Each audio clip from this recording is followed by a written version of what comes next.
Hi everybody, this is Mike from Focus VR. I'm very excited to get started today. This is the first of my YouTube tutorials, and in case you can't tell from the background behind me, we're going to be building a virtual reality drum kit in the Oculus Rift, because that's what I use. I'll make these files available to download so you can have a look at the source code, but obviously please do follow along. Everything that we do in here will be I'm not bringing anything in that I haven't shown on YouTube. So that includes this environment and it includes the drum kit. I've got some more videos on my channel which take us through a blank scene all the way through to creating this basement environment, bringing in the lighting, baking the textures, modeling every object that you see in here. So if you're interested in that, then please do go have a look. We use Blender. I tend to stick to the free applications where I can. This channel is heavily focused around indie developers, so which applications you need to use, how to use them. This tutorial itself, I would say, is probably an intermediate level.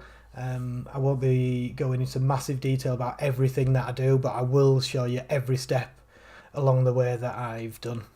So that environment I've already got set up, so if you followed along in those videos, you're probably at a similar sort of stage as I am here.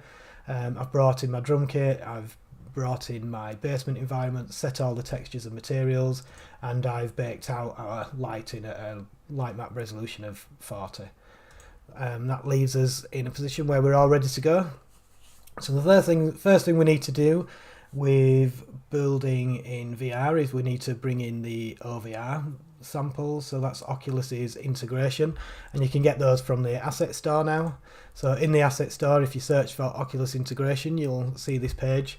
Download and import that package. If this takes a while, I might pause the video, so let's see how long this actually takes to decompress. Now I really like this Oculus integration. It's got pretty much everything you need to integrate into their platform, building leaderboards, some multiplayer stuff in there, virtual chat. It comes with lots of samples, comes pre-set up with your rigs for your cameras and your avatars, so it brings in people's hands and stuff like that.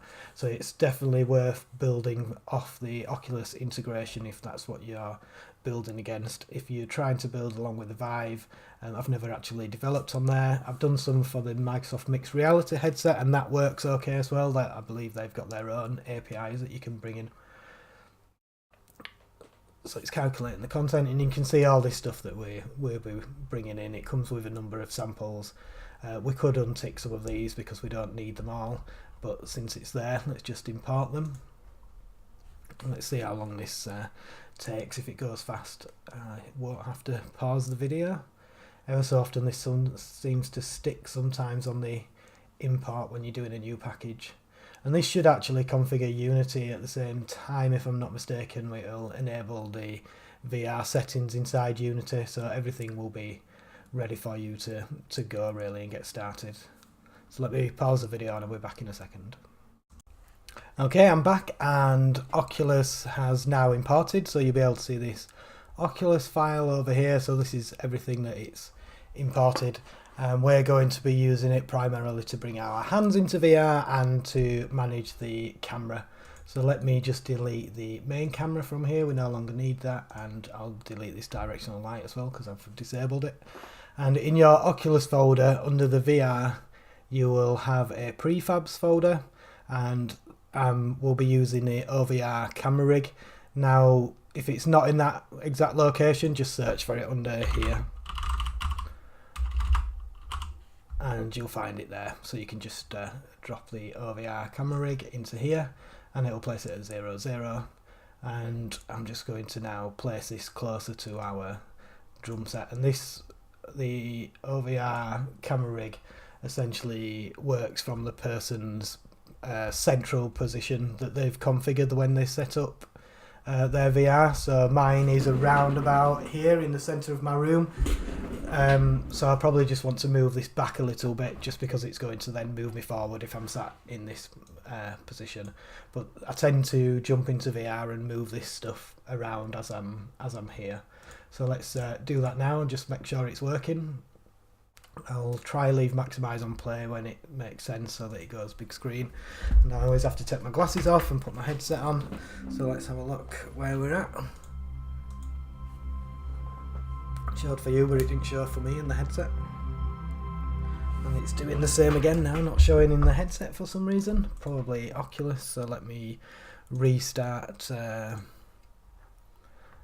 Let me restart the Oculus store, the desktop app, sorry.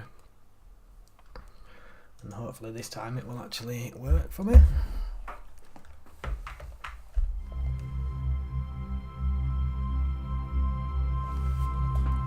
It's still not working even though it's tracking, so I might need to just restart Unity. Bear with me a second. Okay, it's working now. It was just I needed to restart Unity, so I just opened and closed, and now it seems to be picking up. So let's just jump in, make sure it's actually working this time. And yep, we can see it, but obviously I've got a slight problem with the height in that I am sitting on the floor. So let's adjust that.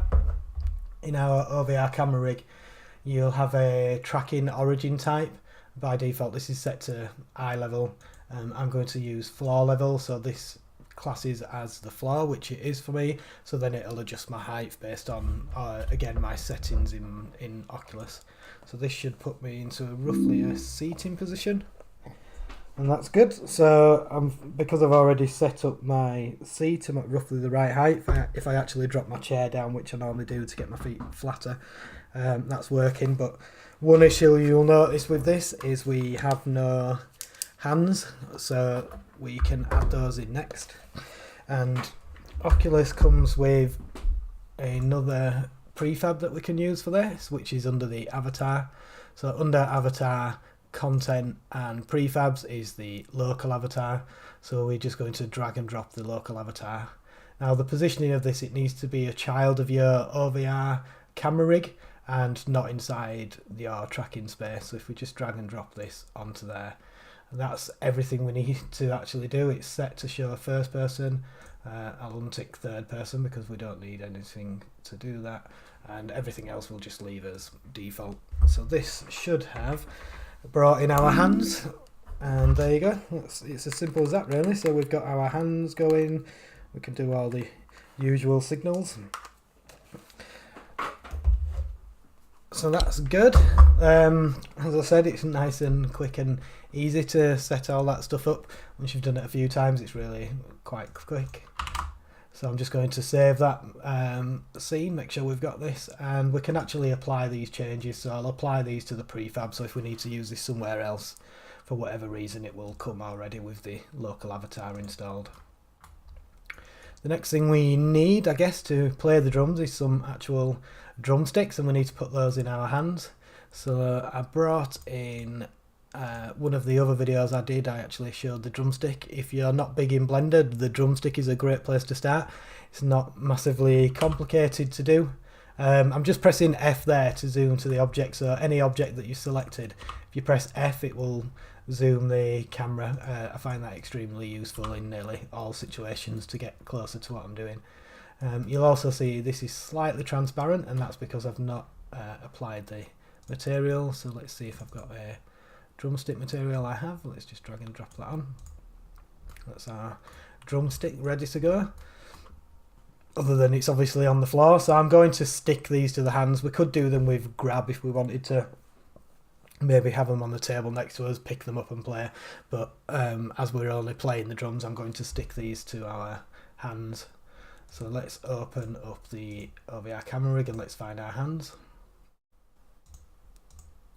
So in our tracking space, we've got a right hand anchor and a left hand anchor, and these are the positions of your hands in virtual space.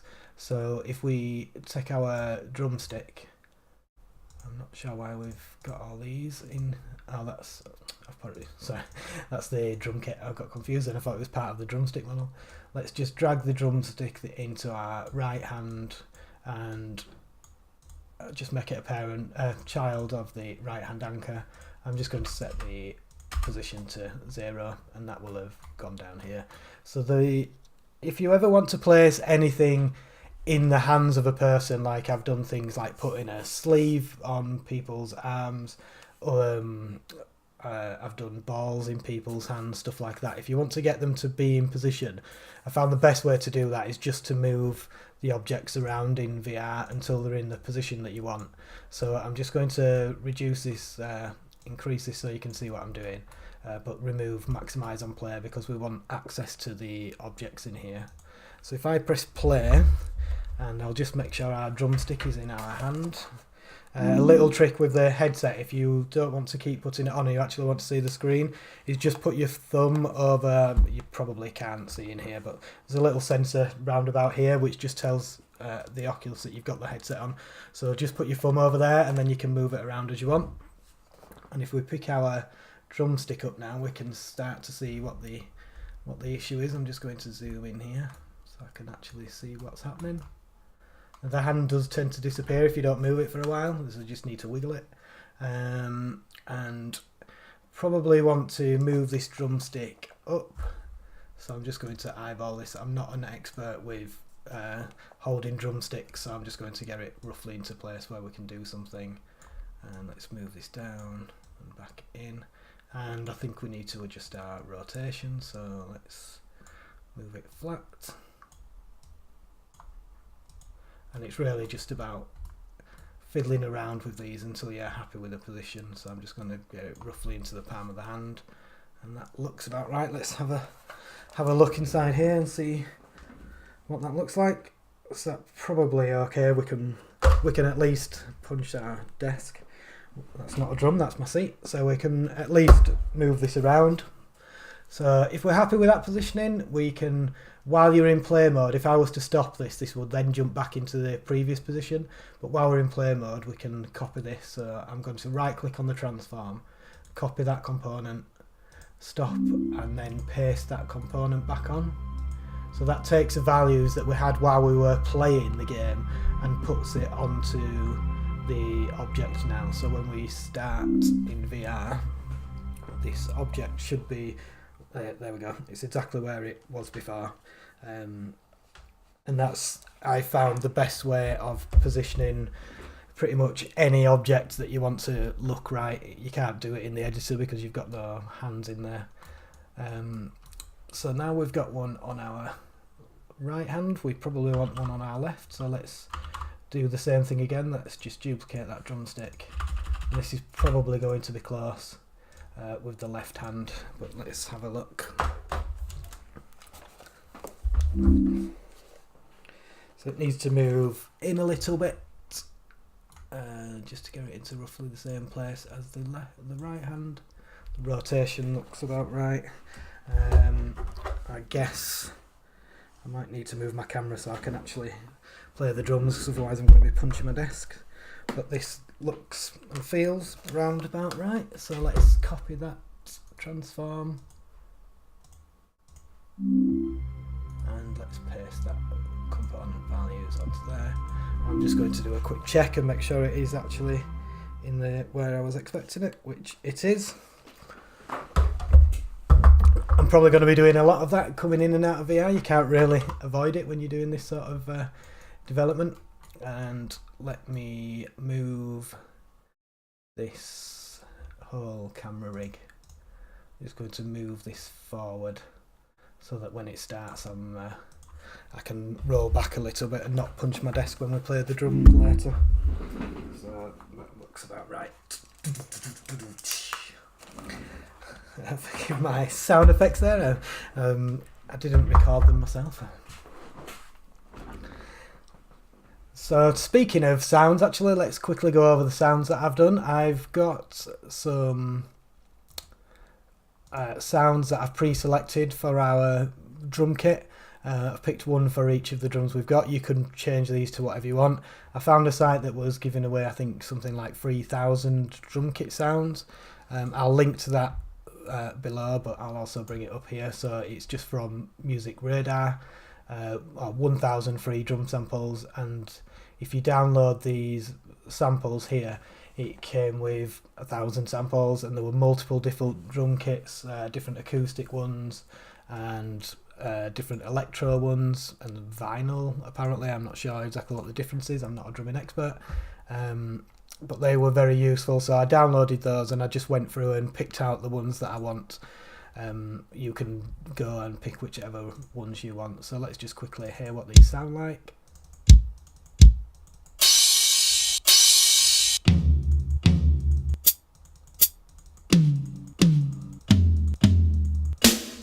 My favourite is the snare. Yep, so they're the sounds we want, and we've got some drumsticks, and we need to make our drums actually play a sound. To do that, we're going to use a collider, and if you know anything about colliders, it's essentially a way of Unity detecting when one object collides with another object, and we're going to use that to determine when our drumstick collides with our drum, then play a sound. One of the problems we've actually got is there's no suitable collider for what we're doing here. You can, if we have a quick look in colliders at the different colliders, we've got a box collider, which is obviously a cube, but our main shape is a cylinder. You've got a capsule collider, which is as close to a cylinder as possible, but you can also see it's quite round. It creates essentially a sphere or a hemisphere shape at the end of those colliders, so they will be sticking out of the drum, so that's no use for us either. The other ones are 2D ones, which we can't move around in 3D space. A sphere obviously will have the same issue that the end of the capsule collider have. Terrain collider's no use. Now we could use a mesh collider, but if we use a mesh collider, it will, because this mesh is heavily detailed, you've got a lot going on in here, it's going to be an expensive collider, and we don't really want to do that. We just want something that covers this drum head and becomes our collider. So to do that, we are going to actually use a mesh collider, but we're going to use a cylinder mesh collider, and it's going to be a simple mesh. So let's create one of those. I'll just open up Blender and we'll create one very quickly. Move Blender over onto the screen. So let's just delete the default object. I have got screencast keys somewhere in here so you can see what I'm pressing. If you don't like Blender, it's definitely, as an indie developer, it's worth getting used to it. Now there's a lot of assets and stuff out there that you can buy, but there's nothing comes in play as much as being able to quickly throw an object together that you actually want to use, even if it's something as simple as this. Understanding the basics inside Blender is heavily recommended, unless of course you already know 3ds Max and you can afford that software. So I'm just pressing Shift A there to bring up this menu, and we're going to add in a cylinder. Now if we expand this, we can reduce some of this information, so we don't want 32 vertices, that's just too much detail. We can probably drop this down to about 8, let's go maybe 10, and that's created a reasonably round shape without too much detail. We don't want it to be 2 meters high, we can probably get away with 10 centimeters. And the radius, we don't have a drum that big, so I'll just drop this down to 30 centimeters. And that's it really. We're going to use this mesh as our drum collider. We'll use the same one and we'll scale it inside Unity. So before we export, I'm just going to press Ctrl A and set the rotation and the scale. And let's give it a name before we export it. Drum collider. File, export. We'll export as an FBX. Into the drum kit models, and we'll call this drum collider, which I've actually already got one, so let me just overwrite that one. It's from before when I was doing a quick test of this game, and that's it. We're finished with Blender, so let's just get rid of this and let's have a look at our models, and there we've got our drum collider. So let's just drag and drop this in. And there you can see we've got it.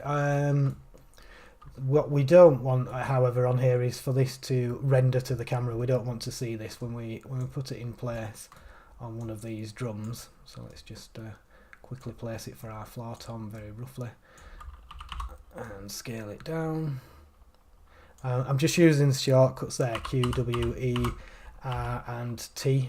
I use these very often, so if you see me switching through, you can click up here to jump through them, but this is just W for the move, E for rotate, which is right next to R, which is actually for scale, but if you don't look at the keys, these are the three that I normally use.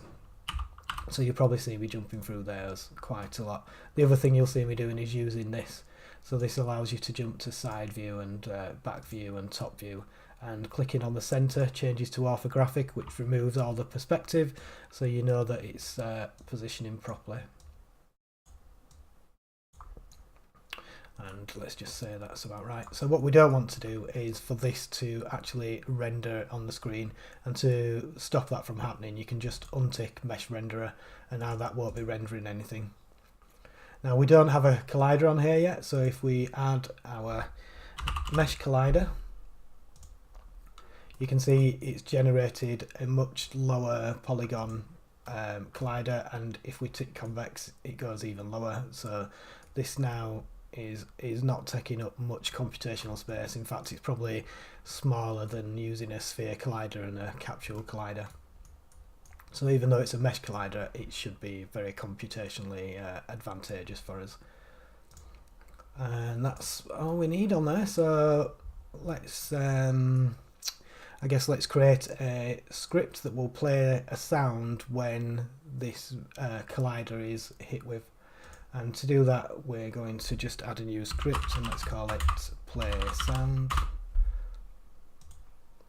I try to use descriptive names where I can, so I remember what they are later on. This project itself is not going to be huge, so the naming of our scripts is not going to be massively important. Just don't call them 1, 2, 3 and 4.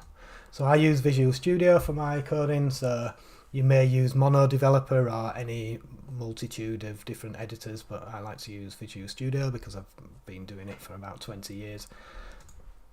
And the first thing we need to do is have a sound to actually play. So on the object here, let's add a new component and an audio source. And when we add our audio sources, because we're in VR, we want to use spatial blend. That turns it from a 2D sound into a 3D sound, so don't use anything in between, either use 1 or 0 on these. And that will essentially mean it brings in stereo and the sound falls off the further away you are from the object. We're probably not going to be far enough away for the fall off to affect us, but we will have the stereo, so we would have something playing in this ear if we were facing this direction. So pretty much every sound that audio source that I set up when I'm working in VR, I put a blend on there up to 3D, number 1. The exceptions to that may be if you're playing something on the directly on the person's head where you know it doesn't need to be stereo. You may not want to set that, but realistically it's worth setting that all the time. It's probably enough talking about an audio source and spatial blend. I'm used to using 2 screens, so I'll be bringing these in and out a lot. So we now need a reference to that audio source, so let's do a private reference because nobody else needs to know about this, and it's going to be an audio source. Clearly can't spell today, and let's just call it source. And because it's private, it means we can't use the inspector to drag and drop stuff on, but we know that the audio source is attached to this object. So in the start routine, we can tell it to find that object. So we can just do source equals to get component audio source, and that's it. So now when this script starts, it will get the component from the game object that this script is attached to, and it will try to find a type of audio source and it will assign it to this source. And that's really all you need to do for that. We won't be calling anything in update, I don't think, but what we will be doing is calling something when that collider is hit. Now there's a couple of ways you can do this. You can do it on collision or you can do it on trigger. I tend to use on trigger so that it's not constantly checking collisions with the rigid body or anything like that. Like it's just it only does it when that trigger gets entered. Different situations will call for different things. So if we do on trigger enter, and you can see it brings in the object that was collided. We won't worry about that yet. We'll just say source.play, and that will mean when an object enters into this trigger, the source will then play whatever file is associated to it. So to set that up, we need to assign a sound to this audio source, and so we just drag that onto the clip. And in my drum settings here, this is the floor tom, so let's put floor tom onto there, and that's it. So that's kind of that script ready to go. One problem is we've got nothing to collide to it, except we've got our drumsticks, but if I was to start the arm and was trying to hit them, it wouldn't work because there's nothing on there to tell it to collide. There's no rigid body and there's no collider. So we need to add that to the drumstick. So let's open up the OVR camera rig and find our drumstick. Let's do the right hand first.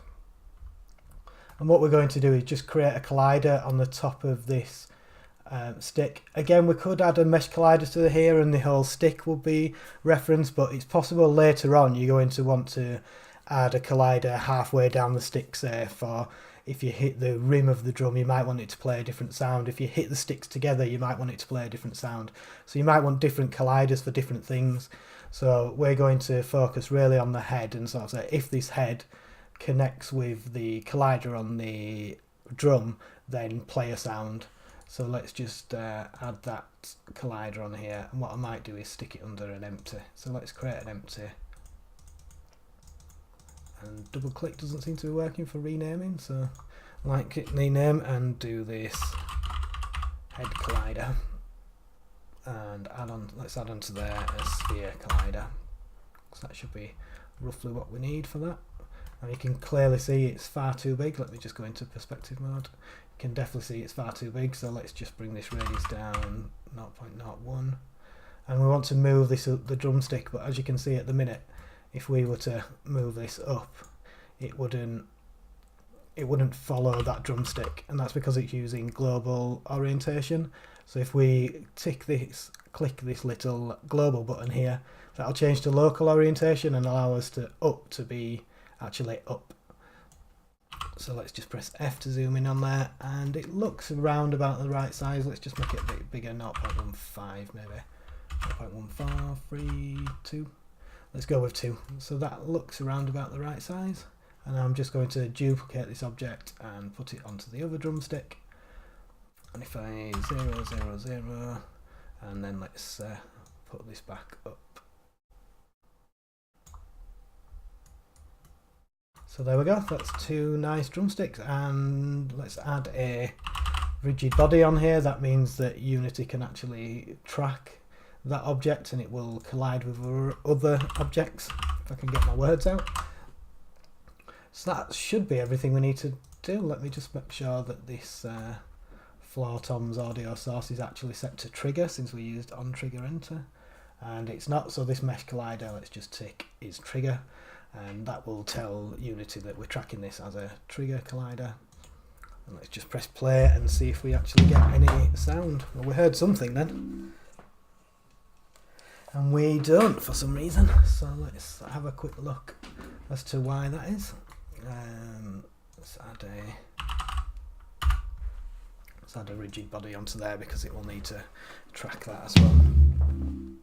Oh, I think I've just seen what the problem was. It floated all the way down and the sound played on start. So let's untick play on awake, and let's turn on is kinematic, and that means it won't actually move.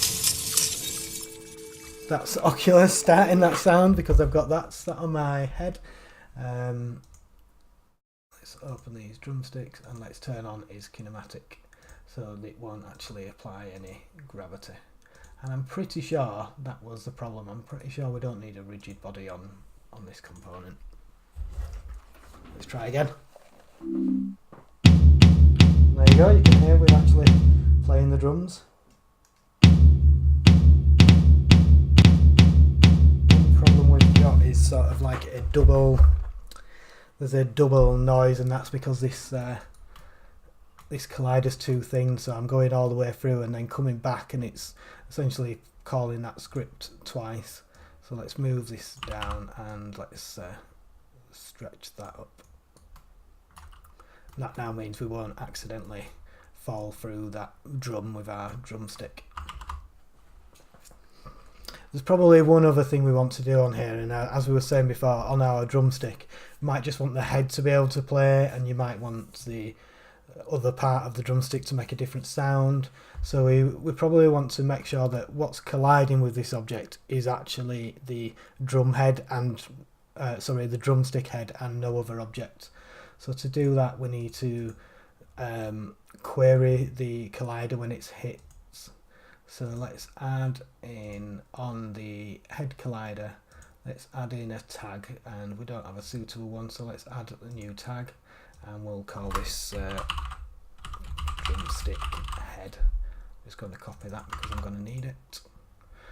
One thing you need to do now you've done that is make sure you assign it. There's been many times where I've added it in there from this location, think, oh, it's done, but it's obviously set to untagged. So you need to assign the tag drumstick head and assign the drumstick head. And actually, if we can probably do a test on this, so let's leave the left hand untagged and the right hand tagged, and let's jump back into our script. And on this trigger enter, we now want to check, is this collider actually the other object, the drumstick head? So to do that, we can just do if other.tag equals drumstick head, and that's why I copied and pasted it, so I didn't have to rewrite it. Then play the sound, and that should be everything. So now let's test and see what happens. So we should get a sound from our right hand drumstick, but not from our left. Which is exactly what we wanted to happen, so that's good. And now let's change our head collider on our left to be drumstick head, and let's jump back in.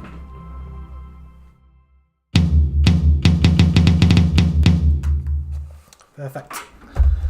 So one thing you notice there is the sound is exactly the same every single time that drum is hit, and that might be okay, but we want to be able to, we can very quickly adjust that sound bit by bit.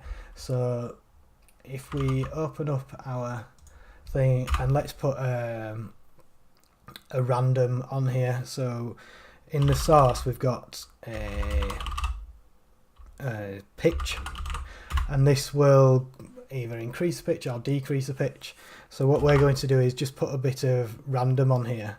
So we're going to do random.range, and let me just check the pitch settings on here.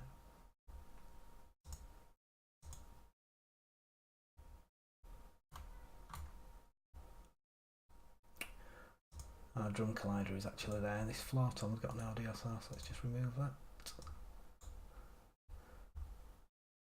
I was just moving the actual floor drum collider into there so that it's nicely packed away. And let's expand our audio source. And you can see the pitch at 1 is going to the standard pitch, and it goes all the way down to -3 and all the way up to 3. So let's just quickly test what it sounds like on -3.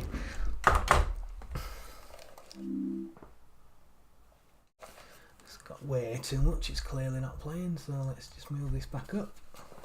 You can see that's just, it's distorting the sound way too much, so we know we don't want to go as low as that. Maybe 0.8 or something. Yeah, so that actually sounds fine, 0.8. So let's just put a random between 0.8 and 1.2. And then it'll be either higher or lower pitch, but without distorting the sound too much. So this is 0.8F and 1.2F. And I've put random.random, which I need random.range.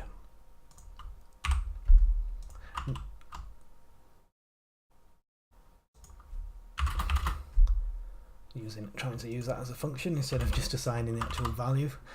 So that should now, every time we hit that tom, should play at a slightly different pitch, but not so drastic that it's too noticeable. You can hear that we've got slight variations in the pitch on upon playing that drum, so that'll add a bit more interest when we're actually playing the drum. The other thing we're doing on there is it's playing the sound at the exact same volume every time, and what we can probably do is play the sound at a lower volume if we hit it slower, and play it at a higher volume if we hit it faster. So to do that we need to add something to this drumstick head to determine how fast it's going at the point that it impacts the drum. So let's add a new script onto this head collider. I'll just do it on the right hand for now, and let's call this track speed. So we could actually just put this onto any object and track that speed if we want it. So let's create a new script for the track speed, and to do this we're going to use magnitude. So it will take two different vectors and we'll calculate the distance moved between each one, which returns essentially a magnitude value. So we need something to store our previous vector position. So if we go, this can be a private vector free last position. Don't seem to be able to spell today. It must be something to do with being on camera. And then in the update we can essentially calculate the speed, so we need to add a speed on here. So let's go, this is public because we're going to want to access later on, so public float speed, and then in the update we can do speed equals the current position, so the transform dot position minus the last position dot magnitude, and that should assign a speed value. Oh, that's missed one of my closing brackets there. And then it doesn't seem to be happy with this. Returns this length of vector expected. Must be missing something here.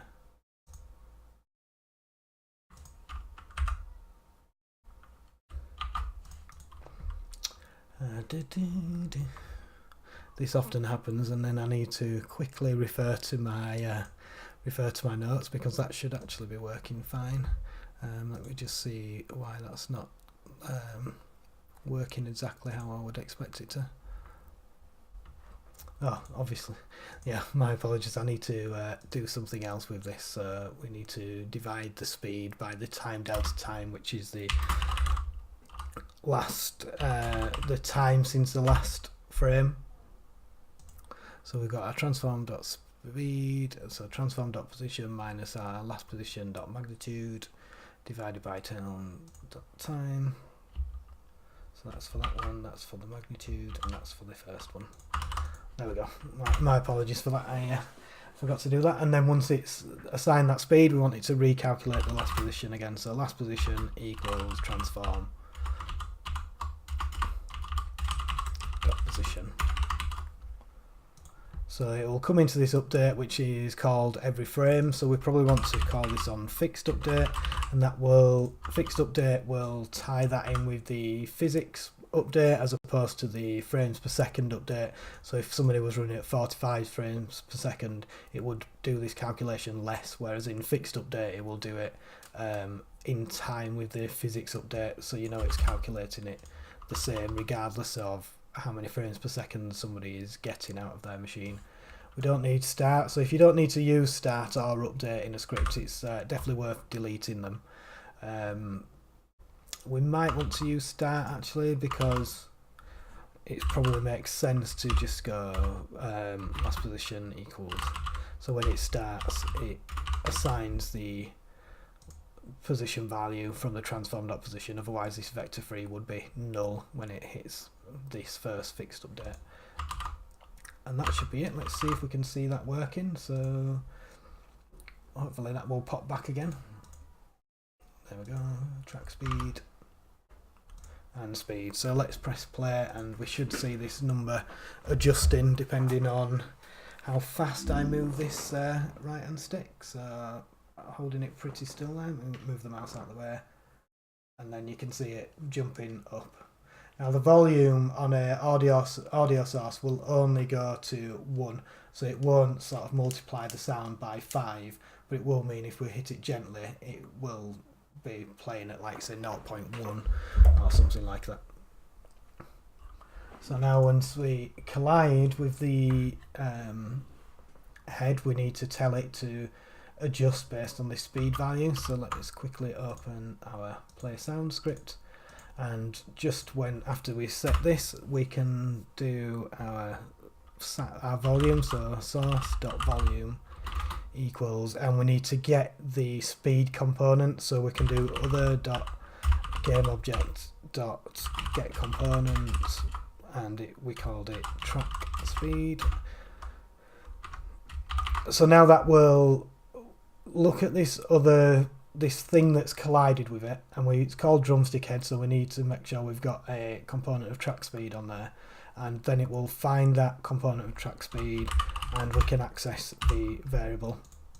So now we set the volume based on how hard we hit that drumstick, so we can test that. What we need to do is make sure we've got this on this one as well, so I'm just going to copy and paste that component. So we've got a track speed on both our heads, and let's just quickly test, and we should have a lower volume playing. You can see there when I gently tap.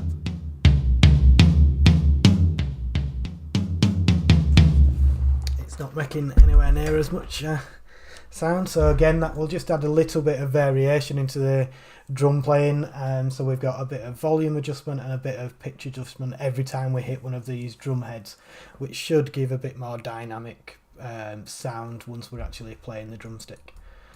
Now that seemed to take quite a while, but that's because we had to just get that first initial setup up and running, but everything else should really be quick now. We've got our drum collider, we've got an audio source, we've got a sound assigned to it, we've got a script to play that sound. Pretty much everything is ready to go, so all we need to do is add this onto every instrument. So let's just copy our drum collider and let's put one on our snare.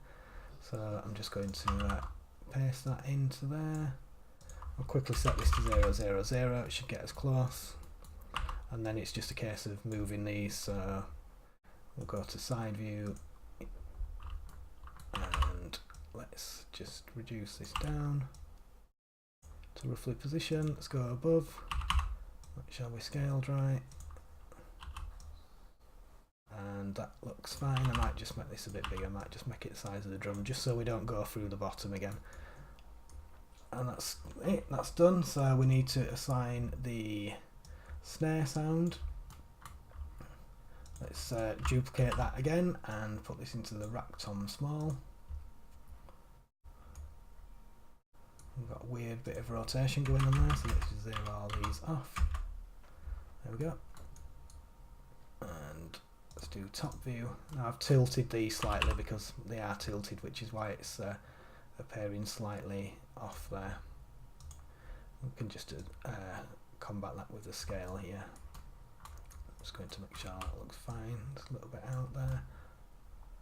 That looks good. And this is the, which one's that? The small.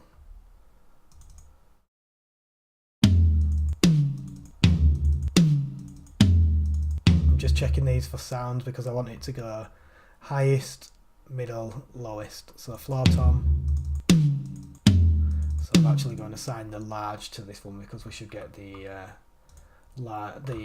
highest sound from here. So let's put the large on there. Let's duplicate this, put that on here. Now the nice thing about this drumstick is you don't really have to stick with the laws of physics or anything. You can just do whatever you want. So if you wanted this to play a cymbal sound, you just go ahead and do it. There's no reason why you can't adjust this stuff. We're not going for super realism here, we're going for entertaining. I'm just pressing save there just so I don't lose anything. And now let's do our cymbals.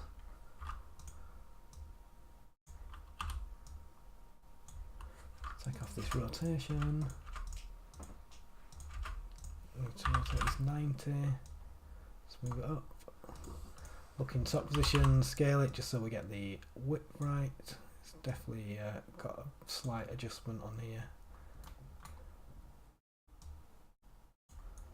And I don't want it that big. We want it quite big again. We don't want to go all the way through, so I'm just going to align this with roughly the top of the cymbal, and then have a little bit underneath to when the drumstick is going through that collider that we don't get to the bottom, and then when we lift it back up we go through that sound again. So let's put our cymbal sound on there. Let's duplicate this and drop it into our hi-hat. Move it roughly into place.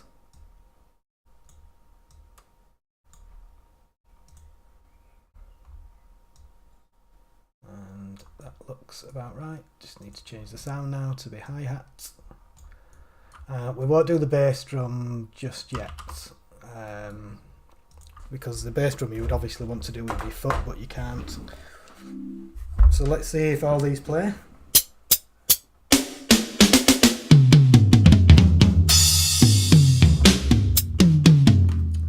Sounds good. So the next thing we want to do is this bass drum, and obviously we've got nothing that we can sort of bounce our foot on. I mean, if you've got some foot pedals from a racing wheel or something, you could maybe hook it up to them, but not everyone's going to have them. So we need a different way of doing that, and we can obviously do it so you I put that into the wrong one. So you actually hit this with your drumstick, and that will work, but it's not going to be very intuitive, I don't think, for playing the drums. So I'm just going to position this into place, just so we've got this collider and we've got the option of hitting it with our drumstick should we want to. Let me just get this into place, scale this up this way.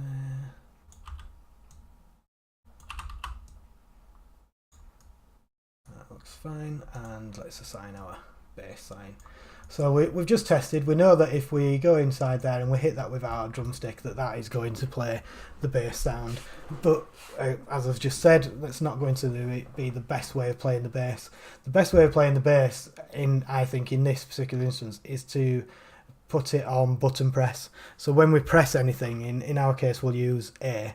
When we press A, it will play that drum sound. So to do that, we need to add something into this play sound script. And we probably we want this all to happen as default, but we probably want something to override this. So let's say, let's create a public bool, and let's call this play on button.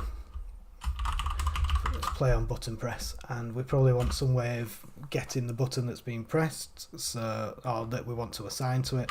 So let's add our public string of button, and now when we come into this trigger, we can check, is this script supposed to play on button press.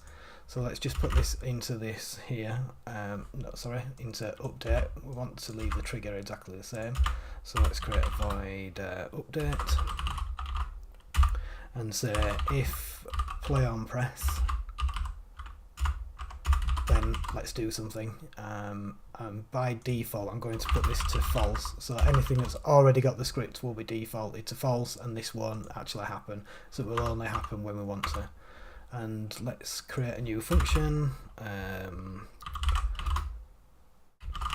check button press, and inside here we can go check button press,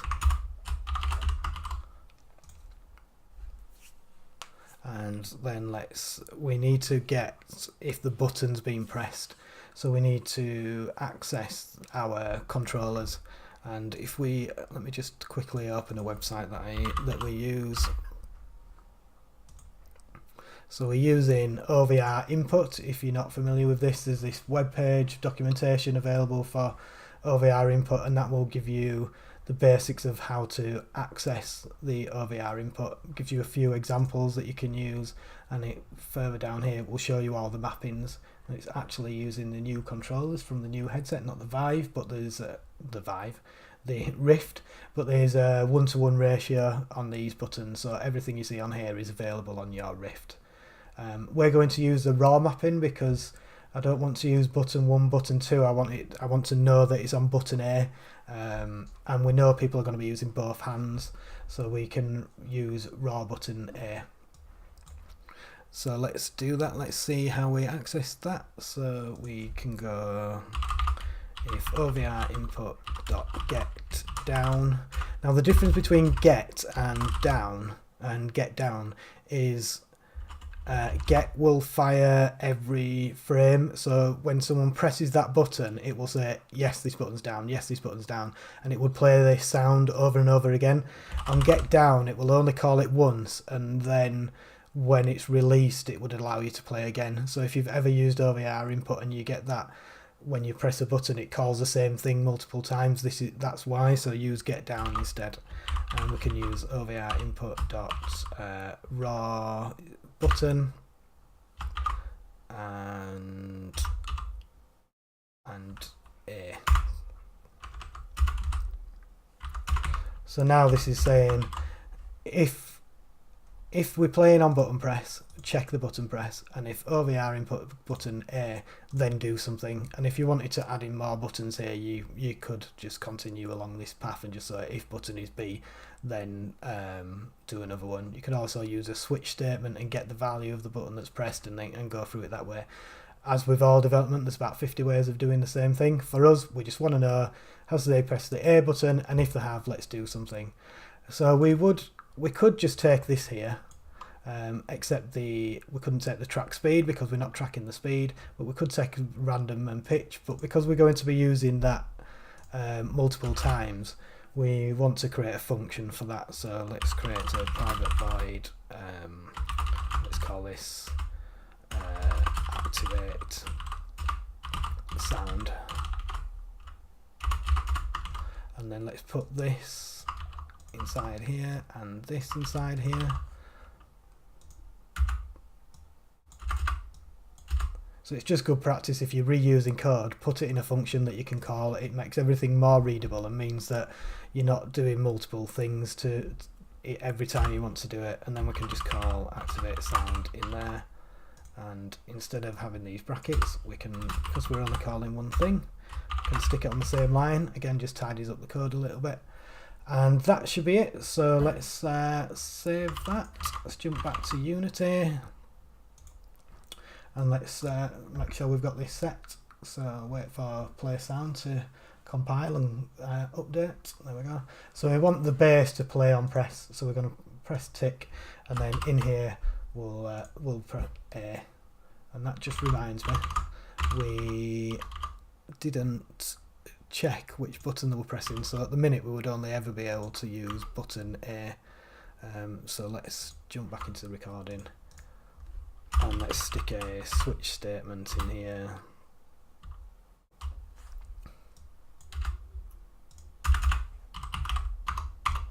And let's switch on button and case. So if it's A, then then we will go into check.